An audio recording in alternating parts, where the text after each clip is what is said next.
শ্রী শ্রী রামকৃষ্ণ ঠাকুর ঈশ্বর সম্পর্কে বলেছিলেন, ঈশ্বরের পক্ষে কিছুই অসম্ভব নয়। তার স্বরূপ কেউ মুখে বলতে পারে না। ঈশ্বর সত্য আর সব অনিত্য।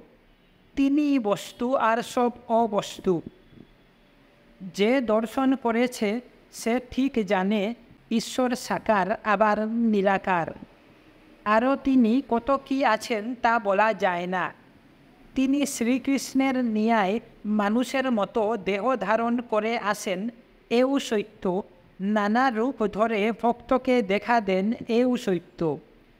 আবার তিনি নিরাকার, অখণ্ড সচ্চিদানন্দ, এও সত্য।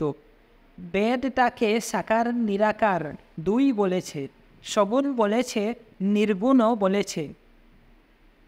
ঈশ্বর তিনটি কাজ করছেন: সৃষ্টি, স্থিতি, প্রলয়। মৃত্যু আছেই। প্রলয়ের সময় সব ধ্বংস হয়ে যাবে, কিছুই থাকবে না। সকলেই ঈশ্বরাদিত, তারই লীলা। তিনি নানা জিনিস করেছেন, ছোট বড়, বলবান দুর্বল, ভালো মন্দ, ভালো লোক মন্দ লোক, এসব তার লীলা। যতক্ষণ ঈশ্বরকে লাভ না হয় ততক্ষণ মনে হয় আমরা স্বাধীন। এ ভ্রম তিনি রেখে দেন।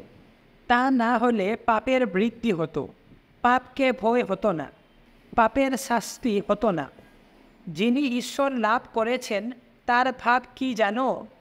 আমি যন্ত্র, তুমি যন্ত্রী। আমি ঘর, তুমি ঘরণী। আমি রথ, তুমি রথী। যেমন চালাও তেমনই চলি, যেমন বলাও তেমনই বলি।